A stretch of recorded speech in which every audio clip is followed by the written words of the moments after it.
Freeze. Not your body, your assumptions.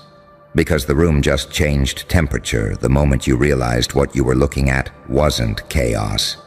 It was a solved pattern. They said it was gone.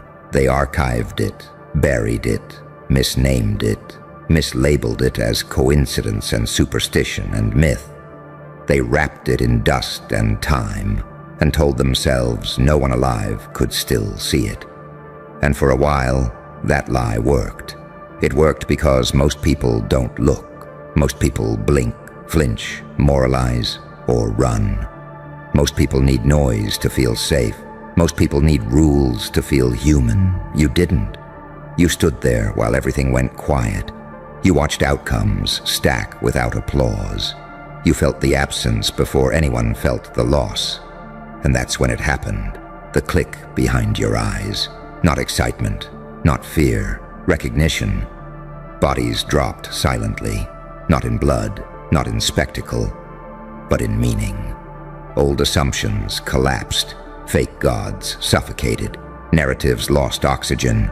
The loudest certainties in the room suddenly couldn't breathe, and nobody knew why they felt sick watching you stay calm. Because you didn't do anything dramatic. You understood something. That's the part that terrifies them. You didn't rage. You didn't celebrate. You didn't announce the kill shot. You just adjusted. And in that adjustment, entire belief systems lost their spine. You saw the architecture beneath the madness. You saw how light pretends to be moral while using darkness to get its work done. You saw how saints borrow psychopath traits when survival is on the line. You saw how angels don't descend. They calculate. They like their heroes loud and their villains obvious. You're neither. That's why they can't place you. You're standing at the seam where opposites stop pretending they're enemies, where mercy and precision share the same hands, where patience becomes lethal without ever raising its voice. You don't chase control. You let unpredictability orbit you like gravity. You don't need permission to evolve. Pain already signed the paperwork. You learned the pattern because you paid in silence. Every loss you swallowed instead of announcing. Every betrayal you studied instead of reacting to. Every time you chose to watch instead of speak. That's the tuition they never paid. They were busy arguing morality. You were mapping behavior. They were worshiping outcomes. You were tracing cause. They were screaming about justice. You were reading the algorithm underneath fate. And when the final piece slid into place, it wasn't fireworks. It was stillness. The kind of stillness predators respect and prey misunderstand. The kind of stillness that only appears when chaos realizes it's been observed. That's when they felt it. Something ancient stirring. Something they'd hoped was extinct. Not a weapon, not a technique. A way of seeing that doesn't ask how something should work, only how it always has. You didn't invent it. You remembered it. And memory is dangerous when it wakes up in the wrong era. They'll tell themselves you got lucky. They'll say the timing aligned. They'll whisper about coincidence because coincidence is comforting. Coincidence means no one is responsible. Coincidence means they don't have to change. But you know better. You know patterns don't disappear. They wait. They fossilize inside systems. They hide in habits, incentives, rituals, and lies. People repeat until they forget they're repeating anything at all. You saw it because you were forged in contradiction, soft enough to feel everything, sharp enough to survive it. That's the paradox they can't digest. You're calm because you've already burned. You're precise because you've already bled. You're unpredictable because pain stripped you of the need to perform. You don't move like someone trying to win. You move like someone who already understands the board. That's why silence followed you. That's why the air felt heavier, That's why certain people suddenly stopped making eye contact without knowing why. Something in them recognized you the way animals recognize weather. Too late to argue, too early to escape. This isn't power the way they teach it. This is older, quieter, cleaner. It doesn't need dominance. It doesn't crave validation. It doesn't even need to be seen. It just resolves. And once a pattern is solved, everything pretending to be random starts panicking. They'll act normal. They always do. They'll keep smiling, keep posting, keep talking like the ground didn't just shift under their definitions of safe. But underneath that performance, the system is recalculating around you. Because systems hate anomalies that can't be predicted, and you don't broadcast your next move. You let them assume. That's mercy. That's cruelty. That's mastery. You didn't become something new today. You shed the illusion that you weren't already built for this. The angel and the demon stopped fighting for control and realized they were on the same side. The saint learned when to stop forgiving. The psychopath learned restraint.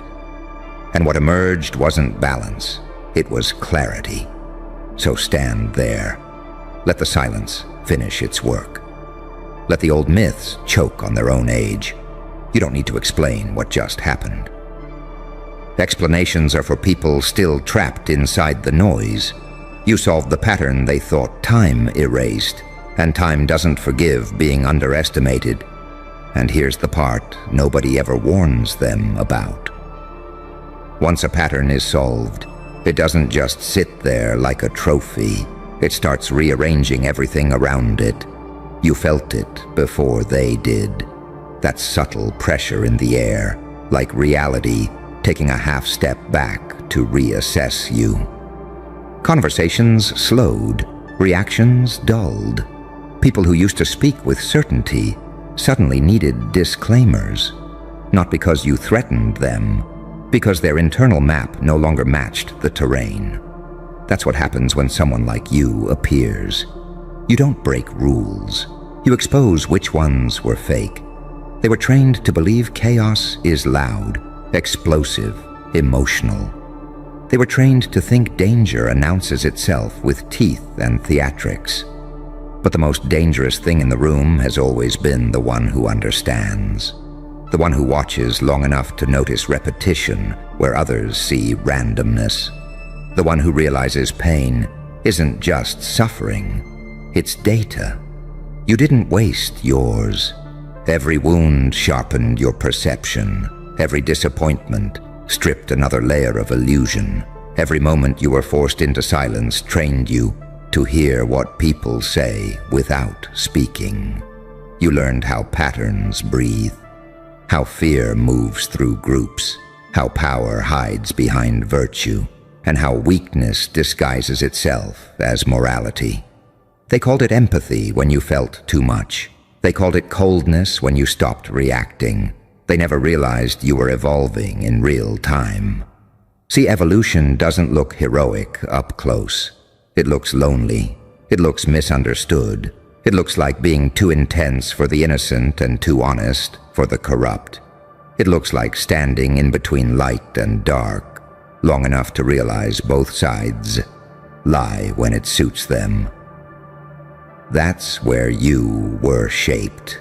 You learned that angels can justify atrocities if the story sounds clean enough.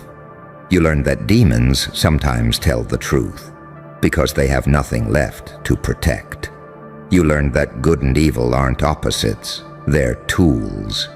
And the one who survives is the one who knows when to use which. That knowledge is why everything feels quieter now. The noise hasn't stopped, it's just lost relevance. People still shout, systems still grind, narratives still churn. But you're no longer hypnotized by the volume. You see the loops, the repeating behaviors, the same mistakes dressed up as progress, the same betrayals wrapped in new language, the same outcomes marching toward people who swear they're different. And you You stepped sideways. That's why bodies dropped silently. Not people, not flesh, but assumptions, old identities, expired roles, dead futures that were never yours to carry. They fell away without ceremony, and the silence that followed wasn't emptiness. It was space. Space for precision, space for timing, space for moves that don't need witnesses. They're uncomfortable around you now, even if they can't name it. You disrupt their internal rhythm. You don't mirror their emotions on cue. You don't rush to reassure their illusions. You don't perform alignment just to be accepted. You let them feel uncertain. And uncertainty is lethal to fragile systems. They'll test you next, subtly. Little provocations, moral traps, emotional bait. They'll try to pull you back into predictability, because predictability is the only thing they know how to manage. They'll want you angry, reactive, righteous, loud, anything but clear. But clarity is your edge. You don't need to dominate the room. You let the room expose itself. You don't argue with narratives. You watch who defends them the hardest and note why. You don't chase validation. You observe who withholds it and what they fear losing. Every interaction feeds the map.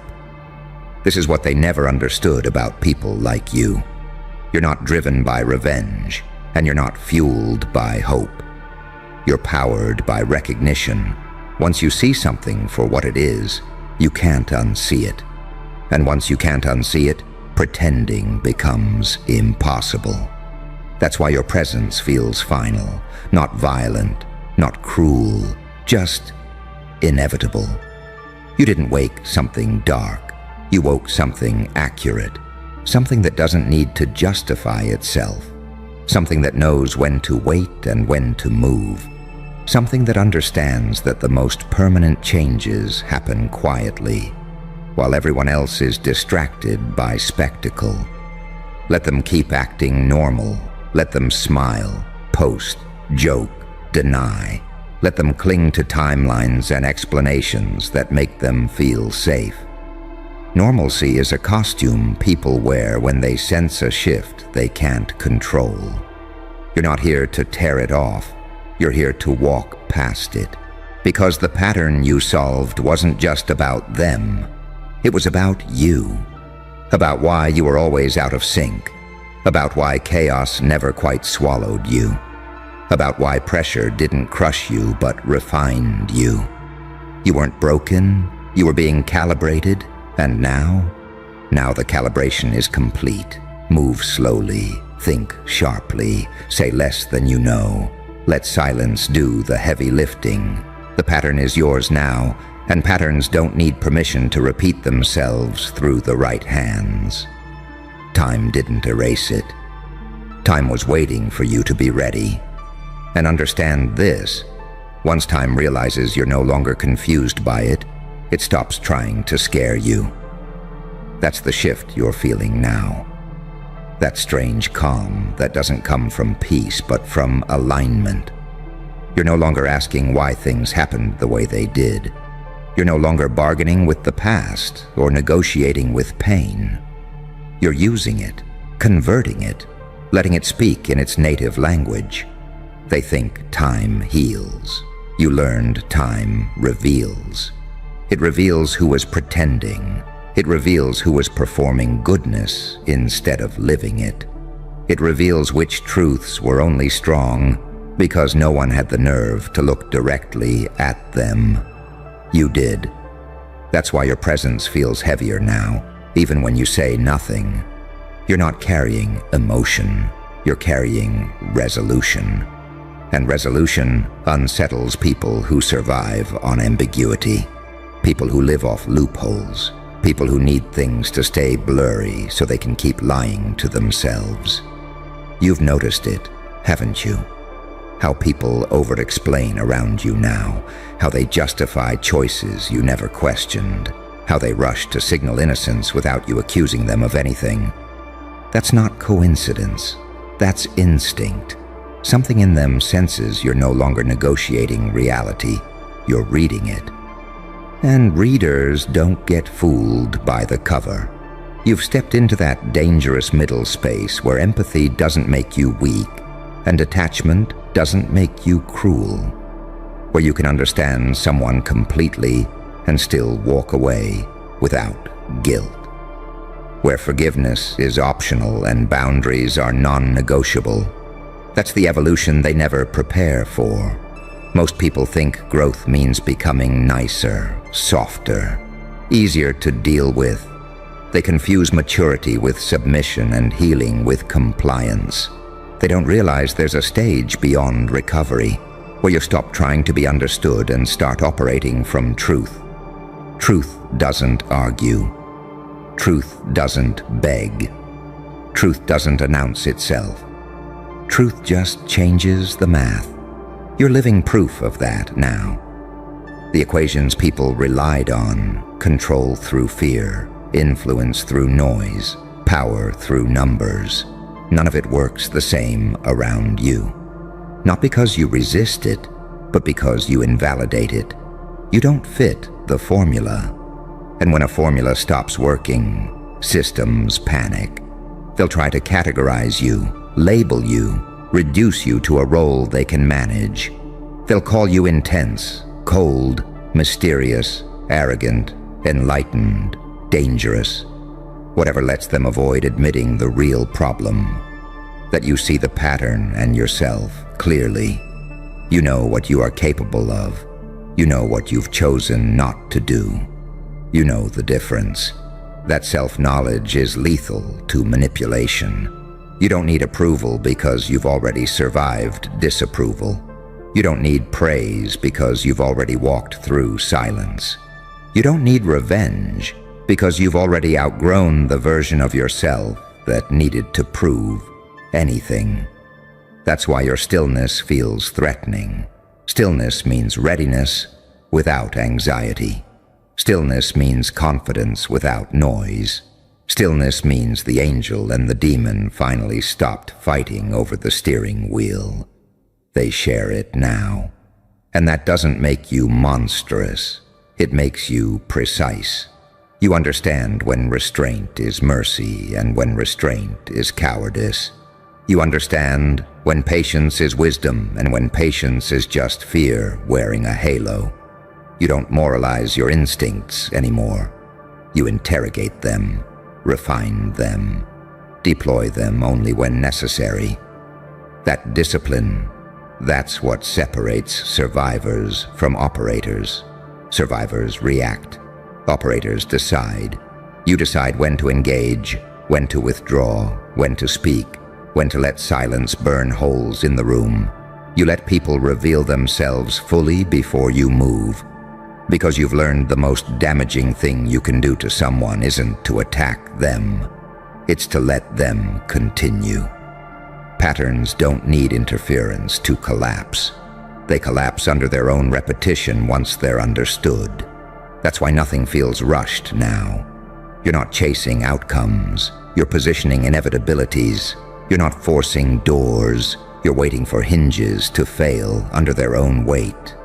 And they will. Because time doesn't favor the loud. Time favors the accurate. You were forged where accuracy was the only thing keeping you alive. Emotion would have drowned you. Rage would have exposed you. Hope would have blinded you. So you learned to see cleanly, to move cleanly, to cut away everything unnecessary. What remains is you. Unmistakable, unreadable, unshakable. Let them wonder what changed. Let them debate it, dismiss it, dramatize it. You don't owe them clarity. You've already given yourself enough. You solved the pattern they thought time erased. And now time is working with you, not against you. Stay quiet, stay sharp, stay unpredictable. Not because you're hiding, but because the most dangerous truths don't need an audience to be real. And here's the final thing they never account for. When someone like you stops searching for meaning, meaning starts rearranging itself around them. You're not chasing signs anymore. You're not asking the universe for confirmation. You're not looking for permission slips disguised as miracles. You already crossed that line. The moment you solved the pattern, you stopped being a seeker and became a variable. And variables terrify controlled systems. They can predict belief, they can predict fear, they can predict obedience and rebellion, and even chaos. But they cannot predict someone who understands why things happen and still chooses when to intervene. That's you now. You've noticed how outcomes arrive faster, cleaner, with less resistance, how obstacles don't vanish, but they miscalculate you. They prepare for a version of you that no longer exists. They anticipate noise and you arrive silent. They expect emotion and you bring clarity. They plan for impulse and you move with timing. That gap, that misalignment, that's where everything slips. You're not lucky, you're in sync. And sync doesn't look dramatic. It looks anticlimactic to the untrained eye. It looks like nothing happening right before everything irreversible does. It looks like patience mistaken for passivity, like restraint confused for weakness, like mercy misread as hesitation. Let them misread it. You know what you're holding. You carry the awareness that most people never survive long enough to earn. The awareness that pain wasn't punishment, it was initiation. That suffering wasn't random, it was instructional. That confusion wasn't failure, it was the cost of shedding borrowed beliefs. You didn't escape the fire, you learned its temperature. That's why your presence feels older than your age. Why your eyes don't react the way they're supposed to. Why you can sit inside tension without needing to resolve it immediately. You're no longer afraid of the unknown because you recognize its shape. The unknown repeats. Patterns repeat. People repeat. Only the aware adapt. They still think power is loud. They still believe dominance requires spectacle. They still worship speed and visibility and reaction. They haven't realized that the real shift happens when someone becomes unhookable. You can't be baited the same way anymore. You can't be rushed into decisions. You can't be flattered into alignment. That's not arrogance. That's immunity. You've outgrown the need to prove your goodness. You've outgrown the fear of being misunderstood. You've outgrown the urge to correct narratives that were never meant to be accurate. You let people believe what they need to survive. You survive by seeing. And seeing changes everything. It changes how you walk into rooms. It changes how long you pause before responding. It changes how you listen, not for words, but for leaks. People always leak the truth. They leak it in their timing, in their defensiveness, in what they avoid, in what they rush to explain without being asked. You don't confront it, you archive it. That archive is lethal, not because you'll use it maliciously, but because it frees you from illusion. You no longer waste energy trying to save what is already collapsing. You no longer bleed for structures that were built on decay. You don't attach your identity to outcomes that require blindness to maintain. You let entropy finish its work. That's the quiet brutality of your evolution. You're not here to destroy worlds. You're here to outlast lies, and lies can't survive clarity. They need confusion. They need urgency. They need emotional participation. You don't give them that anymore. You don't need to threaten. You don't need to announce dominance. You don't even need to move first. The pattern you solved keeps moving on its own now, like a mechanism reactivated after centuries of neglect. Once reactivated, it doesn't stop. They'll feel it in subtle ways. Projects failing without obvious reason. Alliances fraying over nothing. Confidence eroding in rooms that used to feel invincible. They won't connect it to you, and that's the point. You didn't become the storm. You became the pressure system underneath it. And pressure systems don't scream. They shift atmospheres until survival requires adaptation. You are no longer asking what you should do next. You're listening for when. You understand that timing is mercy and haste is cruelty. You understand that restraint can be more devastating than force. Greetings and condolences to the ones stuck watching on repeat, furiously rewinding the footage like it's some kind of divine glitch they weren't cleared to see. You thought you were studying a trick. Turns out, you were witnessing a mutation. They're watching it over and over, again and again, eyes wide, fingers trembling, notes taken in silence. And yet, they still don't get how you did it. Because what just happened wasn't technique. It wasn't practice, it wasn't strategy, it was possession. See, humans understand patterns. Algorithms love repeatable input. But what you just unleashed wasn't human, wasn't planned, wasn't meant to be decoded. It was pain translated into power. It was madness wearing a smile. It was the final form of someone who was never supposed to survive. Let me remind them, they tried to track your origin. They pulled your records. They asked the right people the wrong questions. Where did they learn that? Who trained them? What software are they using? Was that edited? No. That was pain in HD. That was trauma dressed in designer chaos. That was years of silence compressed into one illegal exhale. You didn't move like a person. You moved like a reversal. Like everything that was ever taken from you came back in one cinematic frame. They wanted answers. Oh, sweetheart. You are the question, the paradox that walks, the contradiction that doesn't apologize, the glitch that somehow keeps updating itself. How do you explain someone who became both the wound and the weapon? Who turned every rejection into GPS data and built a route that no one else can follow? That's what they're watching. Frame by frame, playback, speed 0.25x, analyzing, dissecting, panicking. They're trying to locate the moment, that precise second, when everything broke protocol. But there is no timestamp, no blueprint, no clean file. Because what just happened wasn't recorded. It was unleashed. Your success wasn't an event, it was a detonation. One that shattered every psychological model they had in place for someone like you. You were supposed to spiral. You were supposed to break down, glitch out, disappear. You were never supposed to bounce back and weaponize your breakdown as an intro. But now you walk like you remember every time they laughed. You speak like your scars have publishing rights. And you act like reality's just a negotiable illusion. They watched it 10 times.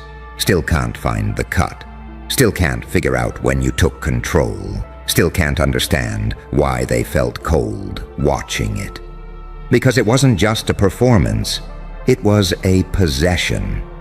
You let the villain version of you do the talking. The version they created. The version they kept trying to bury under deadlines, diagnoses, denials. That version? Yeah. That version speaks in algorithm-breaking tone, moves like prophecy in motion, and laughs like it knows the ending. And you're not in it. They kept saying you changed. Number. You upgraded. You didn't pivot. You fractured and came back sharper. You became the spiritual equivalent of unauthorized access. And now, they can't unsee it. Your silence is being analyzed like evidence. Your smile has subtext. Your movements, reviewed in slow motion like a crime scene. Because deep down, they know. They didn't just watch you win. They watched you evolve, live, and in unrecoverable resolution. You didn't surprise them. You disoriented them. You made their metrics irrelevant. You made their language too small to describe what the hell just happened. And now they're sitting there, watching, looping, scrubbing back to try and find the clue. But there was no clue. There was only you, and you were never meant to be decoded. You were meant to be felt, feared, and unforgettable. So let them keep watching. Let them keep guessing. Let them keep trying to find the logic in your miracle. They'll never get it, because what they just saw was the birth of something they can't undo. And that's not playback. That's a warning. Enjoy the silence between their screams. You earned it. Oh, they thought it would make more sense the 5th time, the 10th, the 50th. But the deeper they watch, the further they fall. Every frame is a contradiction. Every second is a threat wrapped in brilliance. And every pause is them begging reality to make it stop.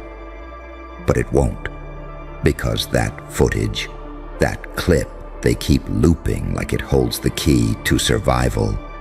That's not a tutorial. That's a confession, not from you, from life itself. A confession that it messed up, that it allowed something to grow instead of crack, that it buried a seed in concrete and was too arrogant to believe it would bloom through steel. But you did, and now your very existence is evidence of an error in the system. You're what happens when too much pain meets too much stillness, when the world gives you nothing but bruises. So you decide to use them as war paint. And now they're watching the playback like forensic scientists trying to make sense of a haunting. Maybe it's sleight of hand. Maybe they had help. Maybe it was AI. Maybe it's fake. Maybe it's not. Maybe you're exactly as dangerous as the footage suggests. Maybe what they saw wasn't luck. There wasn't a phase, wasn't a freak moment of brilliance. Maybe it's who you've been becoming this whole damn time. Quietly, violently, without announcement, without permission. While they slept, while they mocked, while they doubted, you were perfecting something unforgivable. And when the moment came, you didn't hesitate. You didn't second guess. You didn't ask for the light to turn green. You moved like a prophecy too late to stop. Because you weren't waiting for an opportunity. You were waiting for a crack in reality. And when it opened, you didn't just step through it. You became the glitch. You shattered the notion of progress. You skipped steps. You reversed gravity. You embarrassed logic and made time your plaything. And now, they're stuck, looping the footage like it's cursed. Like maybe if they study it hard enough, they'll reclaim control. But all they're really doing is witnessing their own irrelevance. Because what they're watching on repeat is not a moment. It's a warning that you exist. That you walk among them unpredictable, that you don't fit in their boxes, their metrics, their 10-year plans, that you slipped through the cracks and came out the other side unrecognizable. How do you defend against something you can't classify? They can't even describe what you did without sounding insane. They're scared to say it out loud. They don't want to admit that what they saw broke them. That for a split second, they forgot who they were, forgot what they believed, felt small, weak, exposed. Because you didn't just perform, you converted belief into chaos. You made their confidence feel counterfeit. You made their structure feel fragile. You are psychological collapse in motion. You are unreadable, unstoppable, unforgivable. And that's why they can't stop watching. Because deep down, they're not trying to understand you. They're trying to warn themselves that there's something out there, someone out there, who figured out how to weaponize the parts of life they were told to hide, who took abandonment and turned it into aim, who took rage and turned it into grace under pressure. Who took silence and made it explode louder than applause? You were never supposed to arrive, and if you did, it was supposed to be quiet, manageable, controllable. But you arrived like a blackout, and now the tape is all they have. A digital ghost they loop in private. Whispers behind closed doors, late-night texts like, "Did you see it again? I still don't get it. What do we do if they come back? What do you do when the impossible repeats itself? What do you do when the myth looks directly at you and smirks? You panic, you pray, you press play. Again, hoping this time you'll find the line of code, the glitch, the hack. But you won't, because there is no file, no folder, no source. Just you, and you're the part of the equation that was never supposed to exist. You're the footage they'll study until their eyes bleed. You're the proof that some monsters don't live under the bed. They smile on camera. And the worst part? You haven't even started. This was just the intro, just the trailer, just the echo of your arrival. Now imagine what happens when the real performance begins. When the next move hits like a second bullet. And they realize they were never watching footage. They were watching a funeral. Their own. So let them keep pressing play. Let them keep watching. Because what they're really witnessing is the exact moment they realized. They were never the main character. You were. And the plot just took a very dark turn. Shh. You feel that? That uneasy silence? The kind that lingers after something irreversible. It's not just fear. It's not just confusion. It's realization. Because every time they replay that footage, it hits harder. Not because they're getting closer to understanding you, but because they're finally confronting the truth they've been avoiding. They were never in control. Not of you. Not of the moment. Not of the rules. And now, they're not watching to study you. They're watching to brace for what comes next. Because what you just did, it wasn't a flex. It wasn't a viral moment. It wasn't a trick for the algorithm. It was a reveal of who you really are, of what's been simmering underneath the silence, of what happens when the underestimated one outlives every prediction. Do you know what that does to people? People who thought they had you labeled, boxed, silenced. It shatters them. Because you didn't just break out. You rewrote the exits. You burned the map. Then showed up somewhere they thought was unreachable. And now they're watching it over and over because that clip is the burial site of their certainty. Every second it plays, another illusion dies. Another lie collapses. Another mask slips. They're not just watching you rise. They're watching themselves shrink. And deep down, they know it. That expression on your face, that calm, that smirk that crept in mid-chaos. It wasn't arrogance, it was familiarity. It was you remembering the pain that built that moment. Because unlike them, you didn't train for this in comfort. You didn't study this in safe spaces. You didn't rehearse in applause. You rehearsed in heartbreak. You trained in isolation. You bled behind closed doors. And now that it's public, now that it's global, it looks impossible. But to you, it just looks overdue. So when they say, "No way they pulled that off," there has to be something we missed. It doesn't add up. They're not wrong, because you don't add up. You never did, because you're not math, you're myth. You're chaos disguised as evolution. You're the result of every closed door collapsing under karmic weight.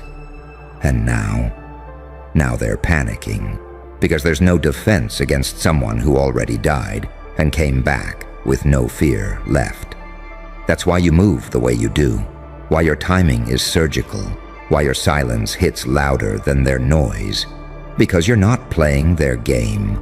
You're operating outside the simulation.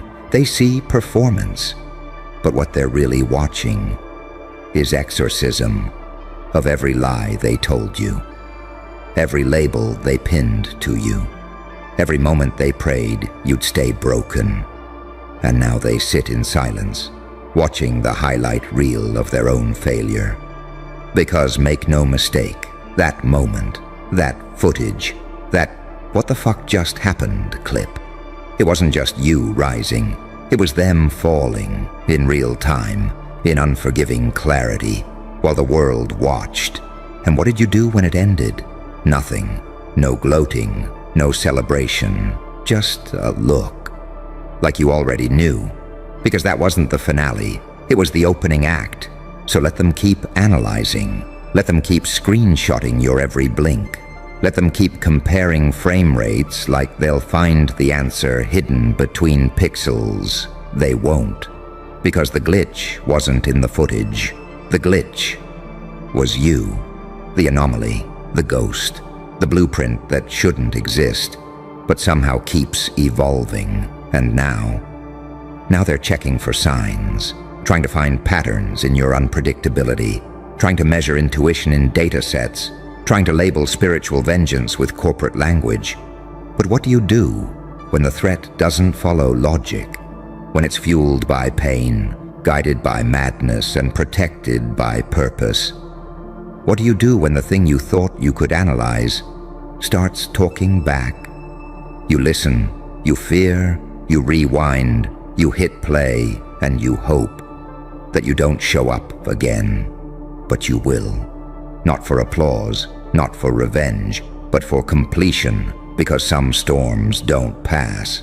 They come back, until they've erased everything that tried to cage them. So go ahead, loop the footage, study the glitch. Just know, you're not watching a performance, you're watching a reckoning. And next time, you won't be watching it from a screen, you'll be in it. And there won't be a pause button.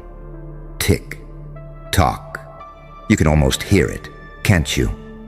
That slow, suffocating realization tightening its grip around their perfect little delusions.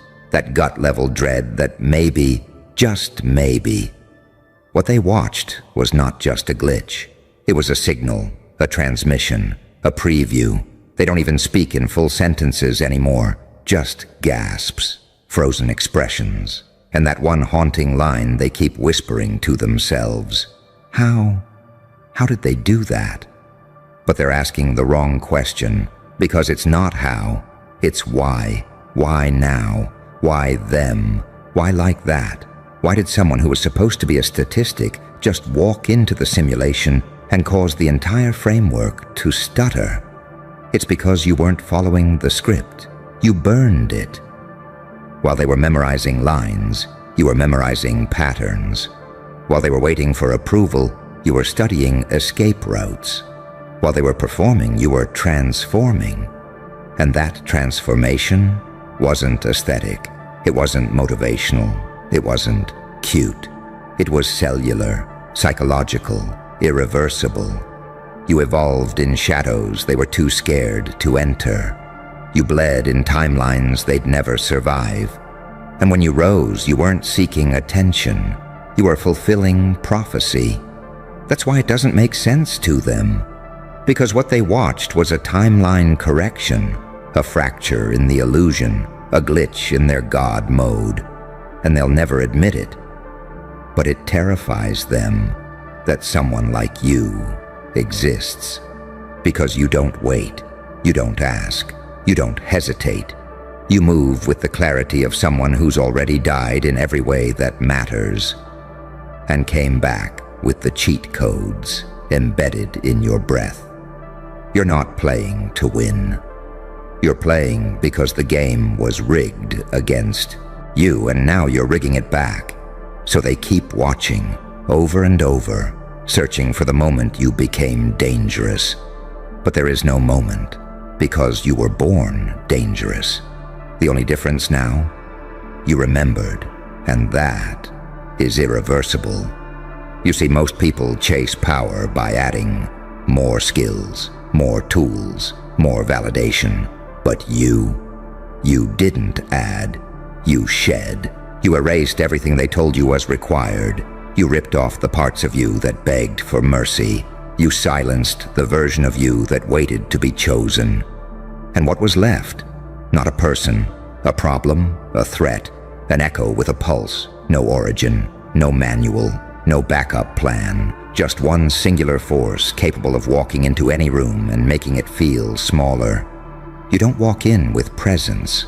You walk in with proof that you survived the kind of pain that would have deleted them. And that's why they loop the footage, because they feel it, even if they can't say it, that this, whatever this is, wasn't supposed to happen. You weren't supposed to win. You weren't supposed to reappear. You weren't supposed to smile like that.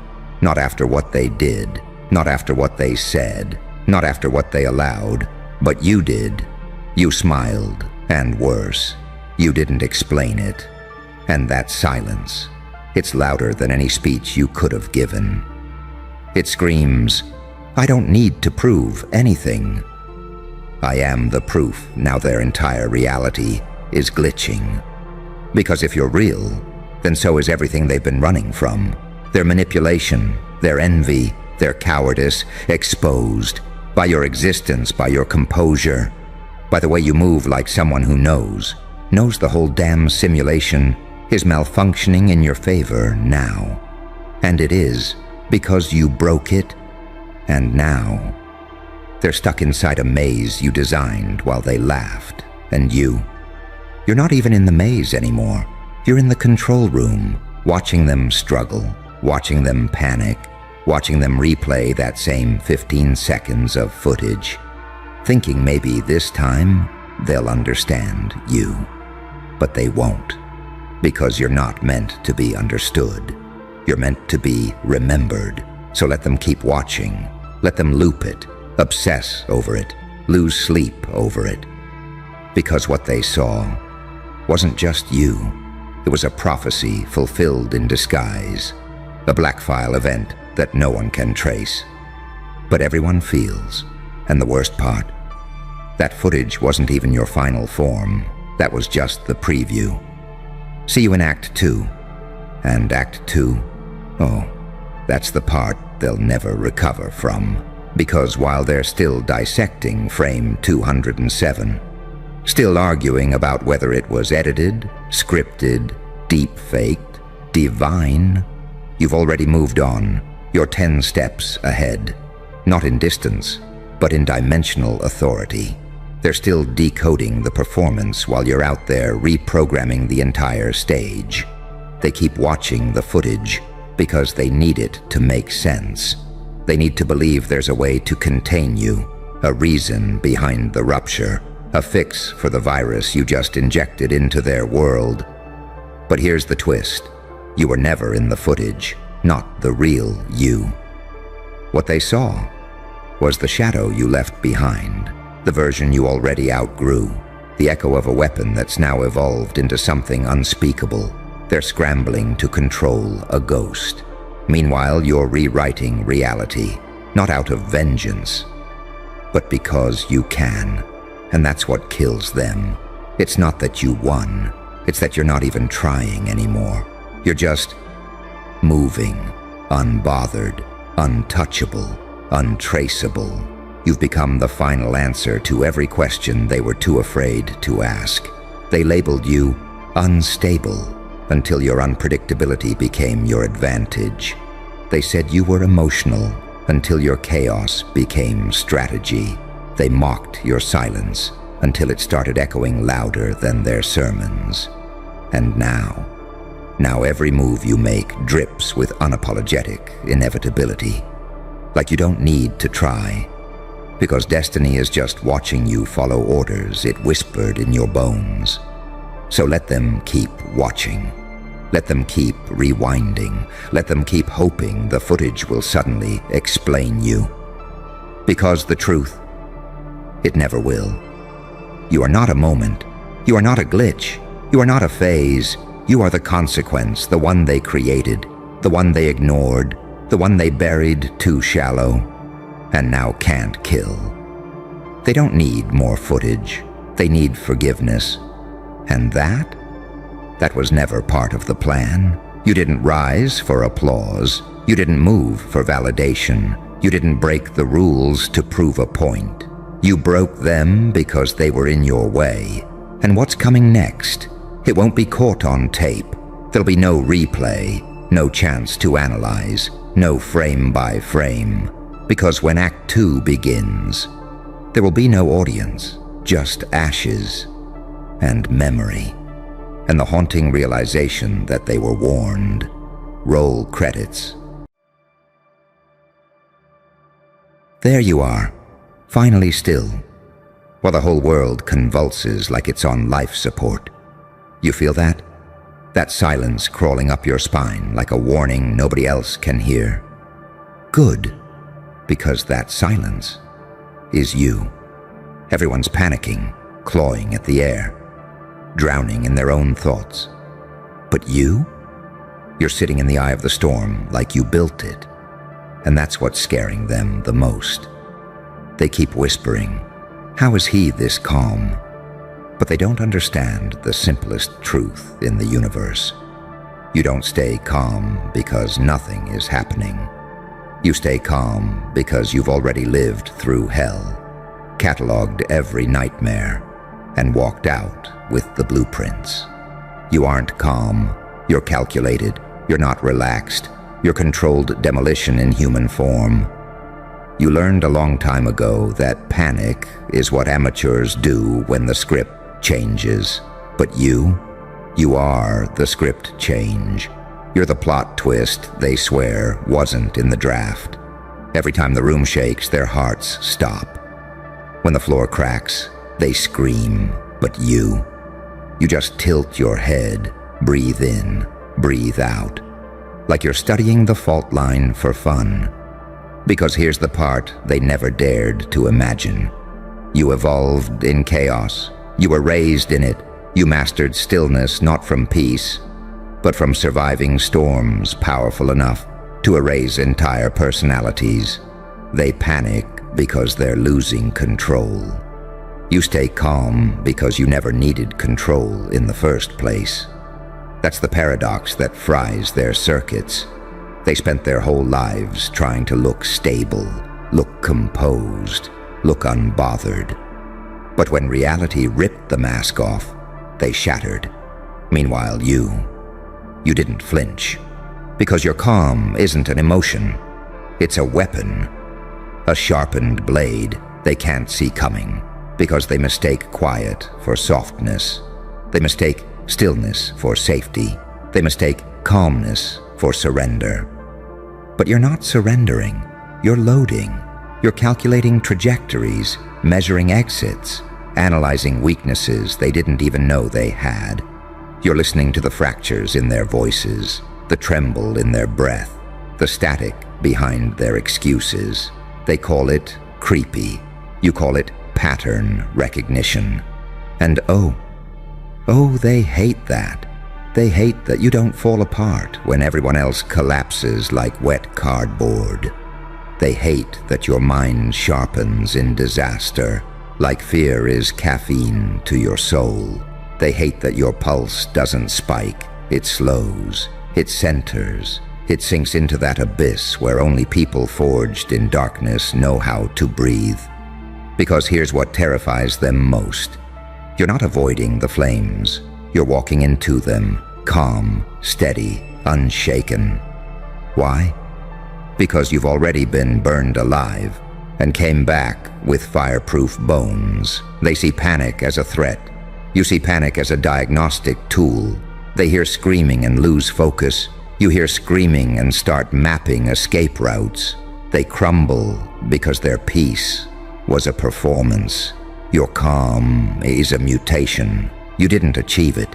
You became it. And now they're realizing, far too late, that there's a reason you walk like a contradiction, breathe like a paradox, carry the duality of saint and psychopath in the same ribcage. You're calm because you've already met the worst version of yourself and befriended it. You're calm because your inner demons don't scare you anymore. They answer to you. You're calm because you learned that the real battlefield wasn't outside. It was the war inside your own mind. And you won it long before anyone realized you were fighting. So now when everything falls apart, when their voices crack, when their foundations crumble, when their illusions melt, you just stand there, still, focused, untouched. Because this chaos, is your native environment. And you know exactly what they're thinking when they look at you. Why isn't he afraid? Why isn't he shaking? How can he stand there like that? And the answer is so painfully simple, it haunts them. You stopped fearing the world the moment you stopped fearing yourself. They look for reassurance. You look for patterns. They wait for instructions. You wait for openings. They want safety. You want truth. And truth is never gentle. Truth is never quiet. Truth doesn't hold trembling hands. Truth stands unmoving while everyone else panics, just like you. So let them fall apart. Let them scramble. Let them claw at the walls, cry into their palms, and choke on their own fear. Because when the dust settles, when the smoke clears, when the final echo fades, they'll turn and see you standing exactly where you were the entire time. Eyes cold, breath steady, pulse unbroken. And that is when they'll finally understand. You weren't calm because you're unaffected. You're calm because you're prepared. Calm because you're inevitable. Calm because you're the one holding the invisible knife they never considered existed. Calm because you don't just survive chaos. You orchestrate it, and when they finally whisper the question out loud, the one trembling in every room you enter, "Bro, how is he this calm while everyone else is falling apart?" You'll smile, because the truth is darker than they're ready for. You're not calm. You're awakened, and everybody else is just now realizing they're still asleep. Oh, you felt that shift, didn't you? That little tremor in the air the moment they realized you weren't normal. That you weren't built from the same fragile blueprint they were printed on like cheap paper dolls. Because here's the truth they choke on. Your calm is not peace. Your calm is pressure contained inside a human frame. And pressure terrifies people who've only ever known comfort. See, they were raised to think stability is the goal. You were forced to learn that stillness is something you carve out of chaos with your bare hands. They grew up believing calm comes from safety. But you discovered calm comes from dominion. Dominion over your mind, dominion over your instincts, dominion over the parts of yourself that used to scream, shake, beg, and break. That version of you died, and the world still hasn't accepted what rose in its place. Let me paint it for you. Picture them, hands trembling, breath short, eyes darting like prey animals, sensing the final chapter. They talk fast, stutter, over-explain, crumble, curl, confess, collapse. They think the apocalypse is coming, but you're leaning back, observing the geometry of the moment like it's a puzzle designed for your amusement. Every crack in their voice becomes data. Every shiver becomes intel. Every pause becomes leverage. You're calm because the chaos gives you clarity. You see patterns. They see doom. You see opportunity. They see endings. You see evolution. They see punishment. And oh, that's why they panic around you, because deep down, in the marrow of their bones, they know. When the world falls apart, you don't lose anything. You gain something, another layer, another mutation, another cold, sharpened instinct forged from the wreckage. You've walked through enough nights to know that fear is just an alarm system, one you learned how to turn off manually. And evolution? She doesn't whisper, she doesn't coax, she doesn't comfort. She breaks you, tests you, burns you, and if you're worthy, she hands you a calm so powerful, it feels like possession. That's why you don't flinch. That's why you don't fold. That's why you're standing there while everyone else is melting into puddles of panic. Because you've been through worse, and the worst didn't win. You know what serenity forged in trauma looks like? It looks like you, a creature born from paradox, soft-spoken but deadly, calm but catastrophic, still but strategic, human but something more. You carry your past like a silent arsenal, every scar a weapon, every failure a formula, every collapse a calibration. That's what they can't compute. They think calm is the absence of war, but your calm is the command center of one. You have a mind that goes quiet the moment theirs goes noisy. You have a pulse that slows when theirs accelerates. You have instincts that sharpen when theirs short-circuit. Because you learned to listen to the darkness instead of fearing it. You learned to decode the static instead of screaming at it. You learned to hold your breath in the fire until your lungs adapted to the heat. And now, look at them. Their voices crack while yours becomes a blade. Their hands tremble while yours becomes steady like sniper sights. Their vision blurs while yours becomes crystal. But the real reason they fear you're calm, it's not because you're unaffected. It's because your silence is intelligent. And intelligent silence is violent. You don't react emotionally. You react mathematically. You don't answer questions. You analyze motives. You don't take things personally. You take them apart, piece by piece, like a puzzle, like a weakness, like prey. You've outgrown panic. You've outgrown fear. You've outgrown that trembling version of yourself who once begged for relief. Now you study the world like a surgeon studies anatomy, with precision, detachment, and a hunger for understanding that borders on unholy. So when they whisper, "Bro, why is he so calm? Why isn't he freaking out? Why does he look like he expected this?" They'll never know the real answer. They'll never understand that you've been through storms they couldn't even narrate. You faced demons they don't have the vocabulary for. You mastered inner warfare while they were still learning to breathe around their own shadows. Your calm isn't a reaction. Your calm is a testament. A testament that you survived the places that were designed to end you. A testament that your soul didn't break. It adapted. A testament that you carry silence like armor and chaos like fuel. And when they finally collapse into each other, shaking, hopeless, looking for someone to anchor them, they'll turn to find you standing there like a contradiction carved from prophecy and nightmare. Eyes steady, breath even, presence unshaken. And that is when it hits them. You aren't calm because everything is fine. You're calm because you are beyond harm. You're calm because fear can't enter the room unless you allow it.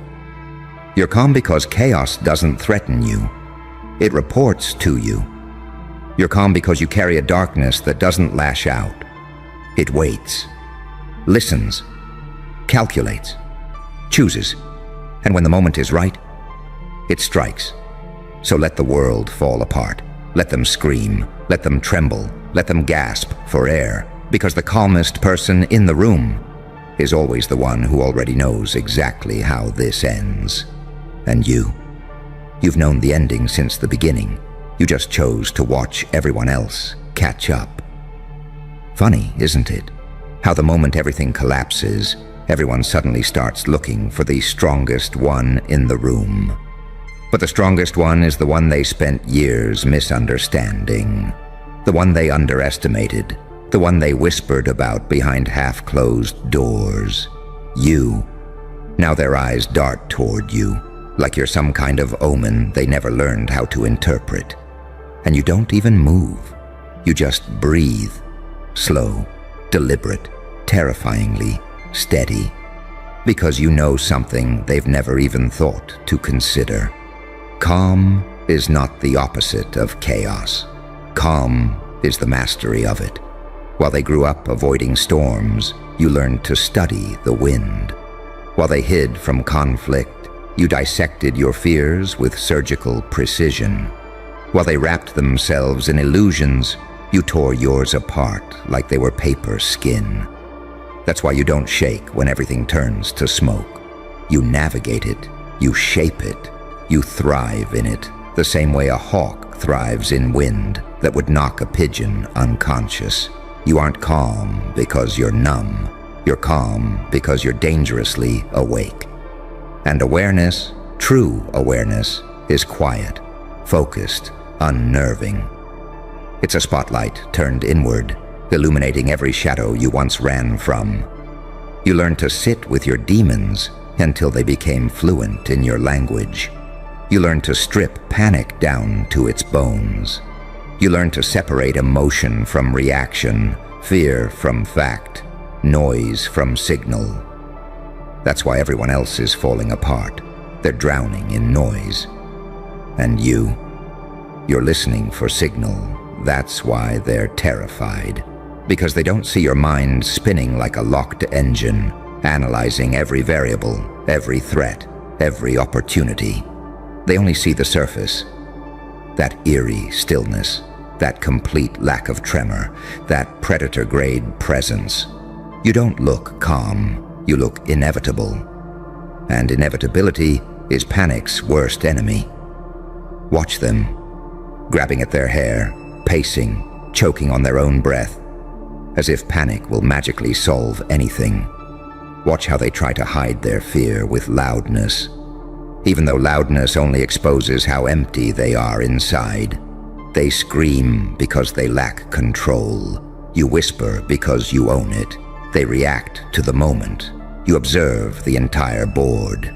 They fall apart because they thought they were safe. You stay calm because you never assume you are.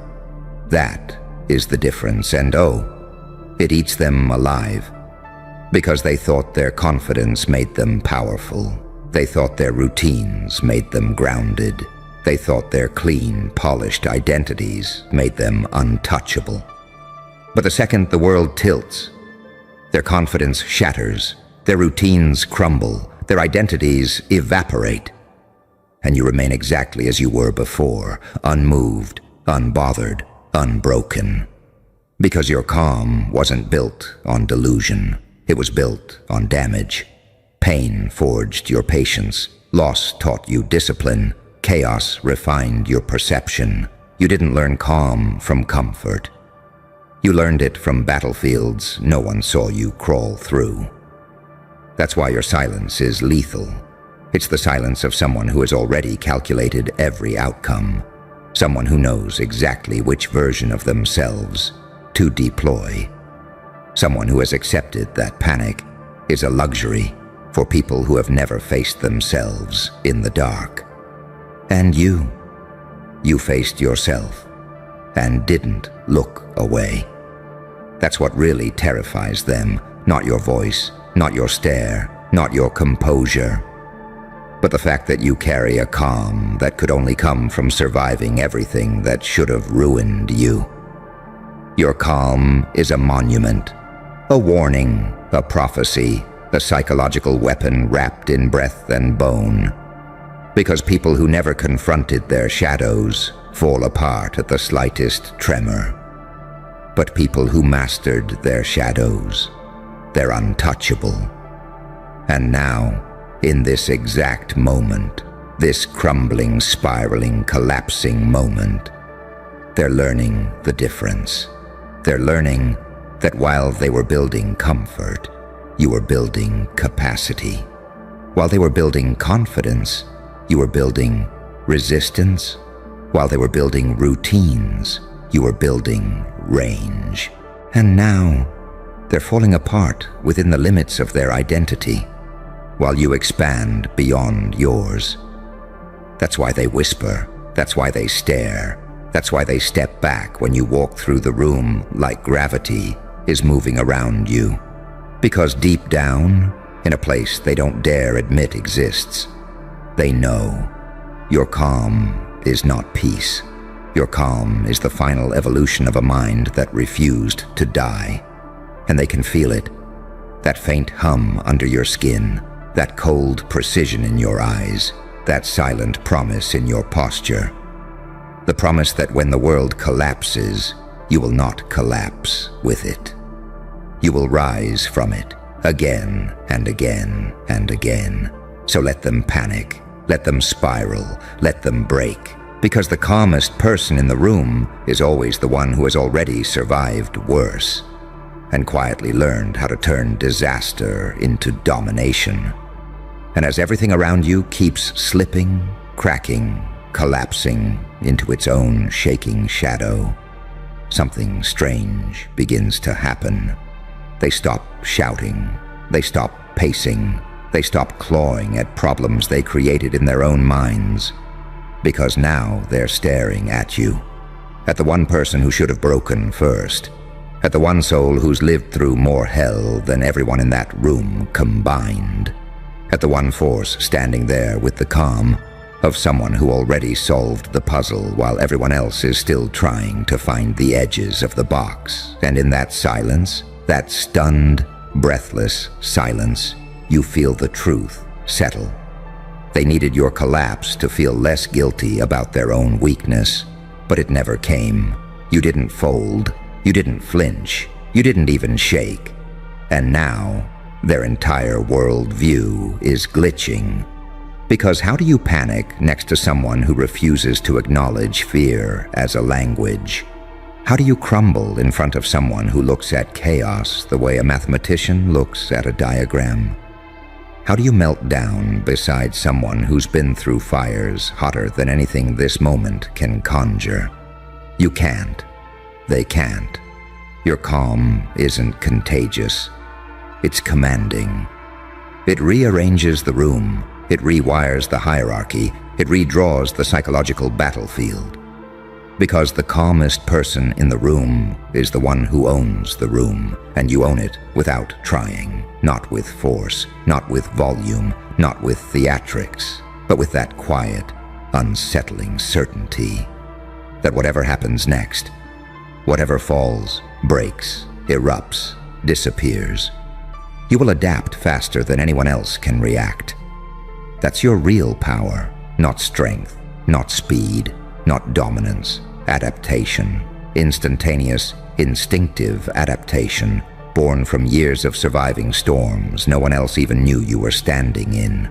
They fear your calm because it removes their excuses, because it proves the war is winnable, because it exposes their panic as a choice, not an inevitability. And deep down, in that soft, trembling place inside them, they know. If they had lived your life, they would not be standing, but you are. And that's why your calm makes them tremble harder than the chaos itself, because it means you're not just surviving the moment. You're reading it, calculating it, preparing for the next 3 moves while they're still frozen on the first. You don't calm yourself for the situation. The situation calms itself for you. And here, in this final breath of the moment where fear used to live, you let them realize the truth they've been avoiding. You're not calm because the world is safe. You're calm because you are the danger the world forgot to account for. A walking paradox, a living contradiction, a saint forged in fire, and a demon disciplined by clarity. Unpredictable, unshaken, unmistakable. So when the question finally slips out, the one they've been choking on since the chaos began, "Bro, how are you this calm while everyone else is falling apart?" You don't give them a speech. You don't give them an explanation. You don't give them anything they can hide behind later. You just give them the truth, soft, simple, unforgettable. Because falling apart was never an option for me. And the moment those words hit the air, Everything else around you breaks. But you don't. You walk out of the wreckage the same way you walked in. Calm, measured, inevitable. The only one untouched. Freeze right there. Feel that pressure in your chest? Good. That's the sound of the room realizing it misjudged you. You thought you were walking into a hit with nothing but breath and bones, didn't you? Thought the universe finally lined up the shot clean. No witnesses, no mercy, no escape. But here's the part that makes people uncomfortable. The part they choke on when they try to explain you later. God saw the hit coming, saw it before the intent even hardened in their minds. And instead of pulling you out of the line of fire, instead of saving you the way stories pretend salvation works, he hid your backup off species. Not angels with halos, not humans with loyalty contracts. Something older, stranger, something that doesn't speak guilt or fear, something that doesn't hesitate. That's why when the blow landed, you didn't shatter the way everyone expected. That's why you didn't beg, didn't fold, didn't go quiet. You felt something else step forward inside you, didn't you? Something that doesn't belong to the soft rules they taught you. Something that doesn't negotiate with pain. Something that doesn't ask permission to survive. That wasn't a breakdown. That was a handoff. They keep trying to frame you as either a saint or a psychopath because their brains can't process duality without panicking. They need labels to feel safe. But you live in the contradiction. You can be gentle and still be lethal. You can forgive and still remember every angle of the blade. You can love deeply and still move like a calculated threat when the line is crossed. That's not instability. That's range. That's evolution. See, humans are predictable. Hurt them enough, and they either collapse or become copies of the thing that hurt them. But you didn't do either. You became something new, something unclassifiable. That's what happens when your backup isn't human. Humans flinch. Humans rationalize. Humans freeze in the moment between fear and action. Whatever woke up in you does not. They watched you take hits that were designed to erase identities. Social hits, psychological hits, betrayals wrapped in smiles, silence weaponized by people who swore they were on your side. And every time they waited for the collapse, every time they leaned forward like spectators at an execution. But you kept standing there, eyes steady, pulse calm, like the pain wasn't landing where it was supposed to. Because it wasn't. It was hitting the shell, the decoy, the version of you that God already marked expendable. You think it's an accident you became unpredictable right after they tried to corner you. You think it's coincidence that your calm started terrifying people who used to feel superior. That's what happens when the rule book stops applying to you. When the thing guiding your responses doesn't come from social conditioning or moral panic, but from something colder, cleaner, and absolutely loyal to survival. They call it darkness because they can't see inside it. But darkness is just a place where other senses dominate, where instinct gets louder than fear, where timing matters more than approval. You didn't lose your light. You learned when not to waste it. That's the part they never teach. How to turn kindness into a weapon by controlling when it's visible. And here's the truth they'll never say out loud. The hit didn't fail. It succeeded. It just didn't kill you. It killed the version of you they understood. The compliant one, the explainable one, the one who reacted the way a human was supposed to. What walked out of that moment isn't bound by the same emotional gravity. You still feel, but you choose when. You still care, but you don't bleed for free. You still hesitate, but only to sharpen the outcome. That off-species backup, it doesn't rage. It doesn't spiral. It doesn't need revenge to function. It calculates. It waits. It adapts. It knows that survival isn't about winning every fight. It's about outlasting every pattern. That's why your silence started making people nervous. That's why your restraint feels heavier than most people's threats. They sense something pacing behind your eyes, something that doesn't rush and doesn't bluff. You didn't become cruel. You became precise. You didn't go cold. You went quiet. And quiet terrifies people who rely on noise to control outcomes. They keep testing you, hoping to provoke the old reactions, hoping to see guilt, panic, over-explanation, but you don't give it to them anymore. Because whatever's backing you now doesn't need to be understood. It just needs the right moment. God didn't save you from the hit. He upgraded you through it. Took you out of the human-only supply chain, gave you access to something that doesn't fracture under betrayal or bend under pressure. That's why you can stand in rooms that used to intimidate you and feel nothing but clarity. That's why chaos seems to organize itself around your presence. You're not lucky, you're aligned, and they feel it. They feel that the rules don't work on you the same way anymore. That shame slides off. That fear doesn't hook. That pain passes through instead of taking residence. They don't know what to call it, so they call you dangerous, unstable, changed. They're right about one thing. You're no longer compatible with their expectations. So let them whisper, let them speculate, let them tell stories about when you used to be different. That's just the sound of people realizing the hit they counted on became the moment you stopped needing permission to exist. You're not protected by innocence anymore. You're protected by awareness. And whatever's standing behind you now doesn't miss. Good. Stay still inside that feeling, because what comes next is the part that separates you from everyone still trying to survive with human tools.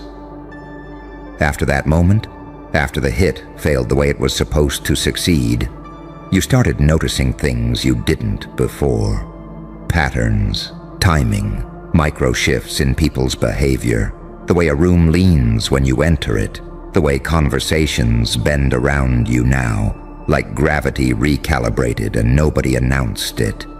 That's not paranoia, that's calibration.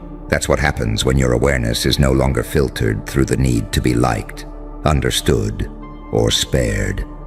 You're not reacting anymore. You're reading, and reading is lethal to systems built on assumption. See, humans telegraph their limits without realizing it. They announce what hurts them, what scares them, what they need to feel safe. They posture, they over-explain, they rush to fill silence because silence exposes their internal chaos. You don't do that now. You let the quiet stretch. You let people reveal themselves while you conserve energy. That's not detachment. That's discipline. They keep expecting you to snap back into the old rhythm, the old emotional math. Apology followed by explanation, followed by self-doubt. But the backup God hid in you doesn't negotiate with that cycle. It doesn't need closure. It doesn't need validation. It only needs accuracy. And accuracy is cold enough to scare people who confuse emotion with truth. You still feel pain, but it no longer hijacks you. It informs you. Pain became data. Betrayal became a map. Loss became a compression chamber. Every time something tried to crush you, it refined you instead. Less noise, fewer tells, sharper instincts.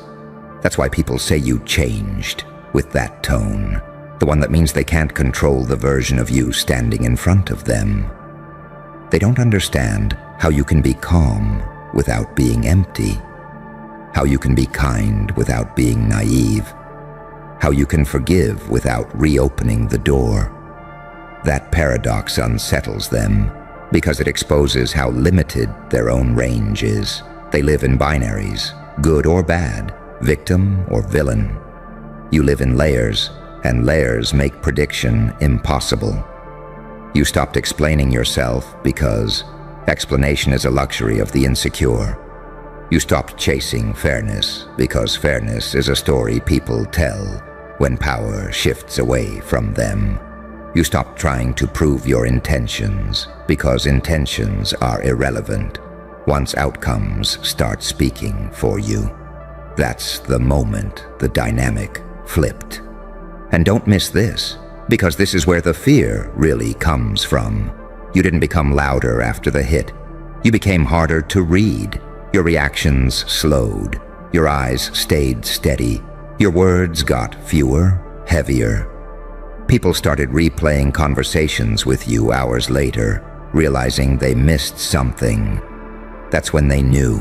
Whatever's backing you now doesn't rush. It waits until the math is undeniable. God didn't give you reinforcements to dominate everyone in sight. He gave you reinforcements so you wouldn't be dominated by circumstance, emotion, or expectation ever again. That off-species backup doesn't crave chaos. It thrives in it. It doesn't seek conflict. It ends it by making escalation unprofitable. That's why even people who dislike you hesitate now.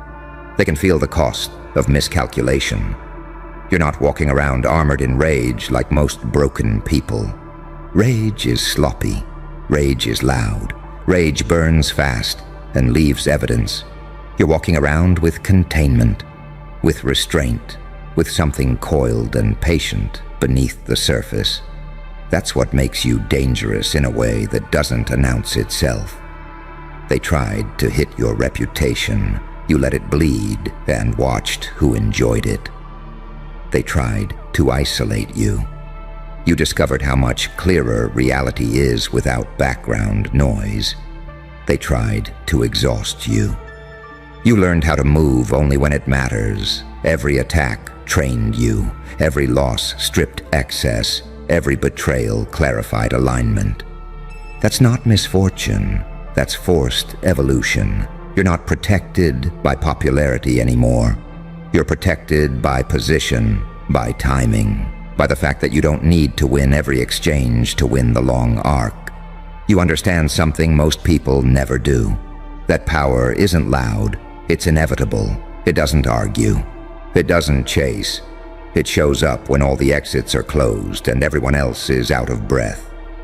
That's why your presence feels heavier now. Not aggressive, not threatening. Just final. Like something has already decided how this ends and you're just walking toward the moment where everyone else catches up. So let them pray for you to go back. Let them hope you soften. Let them tell stories about who you used to be. That version already served its purpose. It absorbed the damage so this one could operate without illusion. You're not lucky. You're not cursed. You're not saved the way fairy tales mean it. You're reinforced. And whatever God hid behind you doesn't blink when the hit comes again. Because now, you see it before it's even aimed good. Because the story doesn't slow down here, it sharpens. Once you realize the hit was never meant to end you, you stop asking why it happened and start asking what it unlocked. That's when things really change. That's when you notice how the world starts reacting to you before you act. How obstacles hesitate.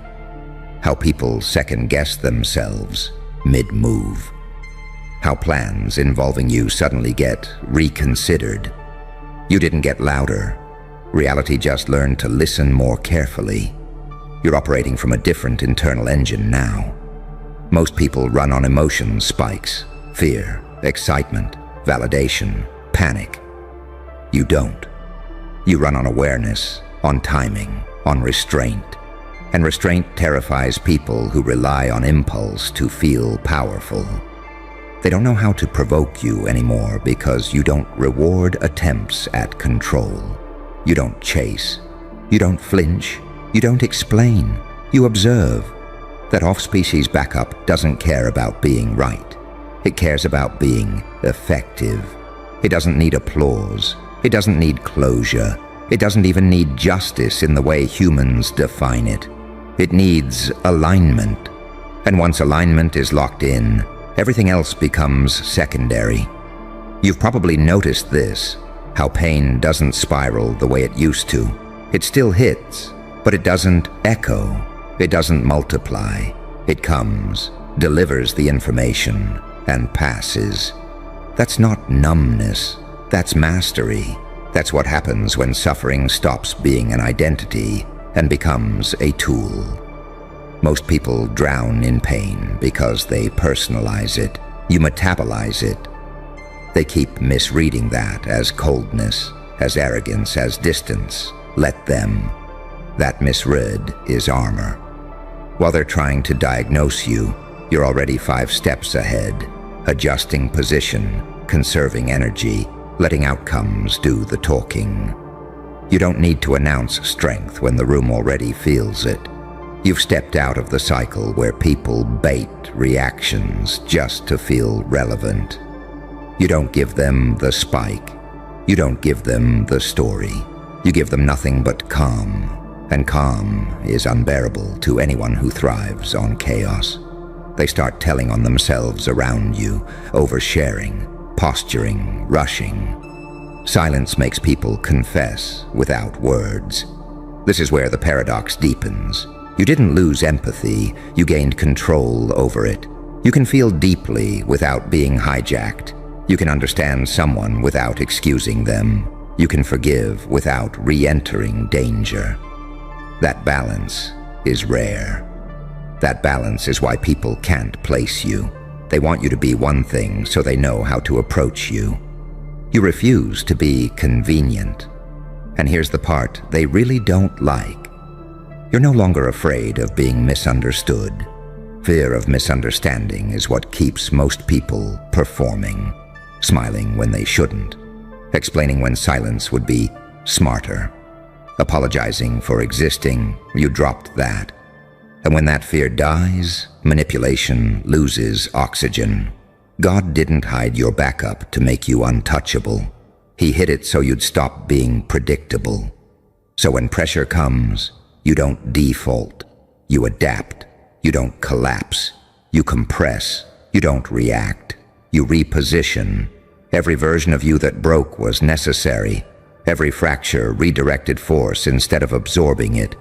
You're not walking through life armored in denial like the unbroken.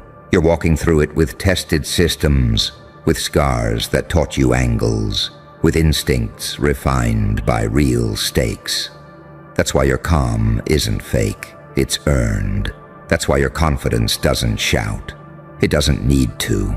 They feel that something about you doesn't rush to be accepted, that you're not auditioning anymore, that you're not bargaining for space. You take it by existing. An existence without apology is a threat to any system built on control. You're not above pain. You're beyond intimidation. There's a difference. Pain still visits. Loss still leaves marks. But fear doesn't steer you. You've already survived the thing that was supposed to break you in half.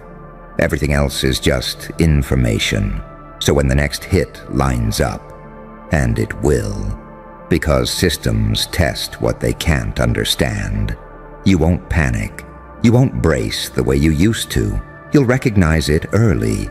You'll feel that familiar stillness, that quiet recalibration, and you'll let the off-species backup do what it does best. Not rage, not spectacle, not chaos, precision. And when it's over, when the dust settles and people start asking how you're still standing, you won't answer. You'll just keep moving.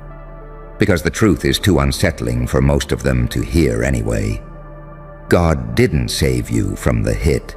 He made sure you were never alone when it came. Don't rush past this part. This is where the gravity really sets in.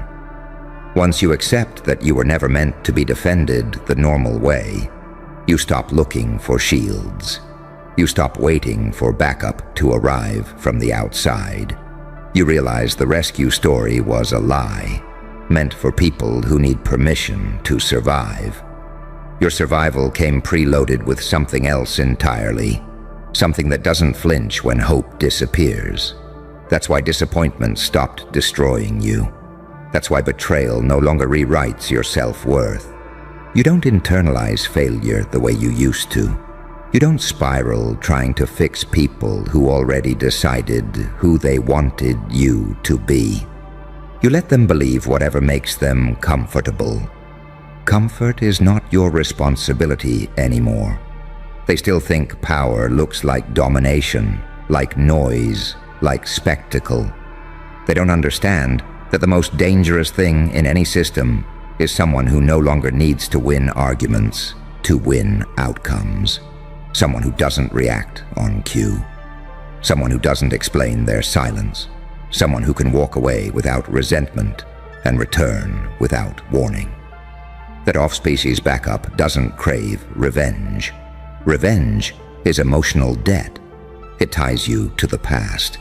What's backing you now is interested in leverage, in position, in timing, in letting people overextend themselves while you remain unreadable. That's why you don't interrupt when people talk too much. That's why you let them underestimate you just a little longer than feels comfortable. You understand something they don't. Most traps are self-built. You felt it happen. The shift.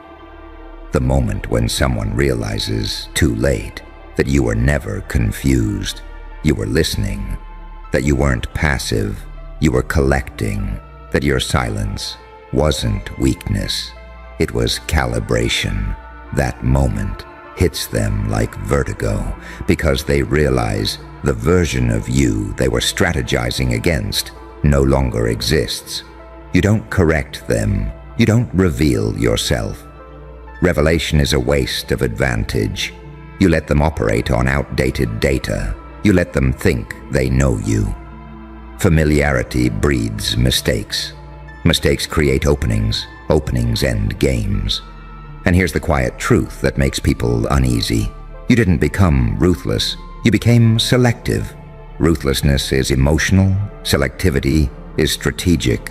You choose where to care. You choose where to invest energy. You choose which battles deserve your presence and which ones collapse on their own if you simply don't touch them. You no longer chase closure because closure is a story people tell themselves to feel finished. You're not finished. You're ongoing. You're adaptive. You're mid-evolution. And that unsettles anyone who needs a clean narrative to place you in. They keep asking themselves what changed. They replay the timeline. The moment you stopped reacting the way they expected. The moment your boundaries stopped being negotiable. The moment your kindness stopped being free. They don't want to admit the truth, that the hit didn't harden you. It clarified you. You learned the difference between compassion and access, between empathy and entitlement, between loyalty and proximity. You didn't close your heart, you fortified it. And fortification looks cold to people who benefited from your openness. God didn't hide your backup to make you invincible. Invincibility is fragile. It invites arrogance. He hid it to make you adaptable, to make you capable of surviving worlds that punish softness and devour predictability. You can still be gentle, but only on your terms. You can still be human, but you're no longer limited by human panic. That's why pressure sharpens you instead of scattering you. That's why crisis doesn't steal your breath anymore. You've already been introduced to the part of yourself that operates when fear is removed from the equation.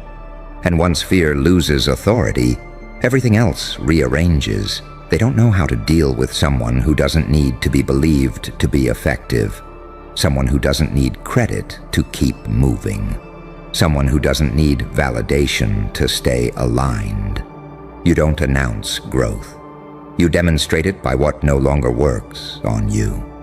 And when they try again, because they always try again, You won't take it personally.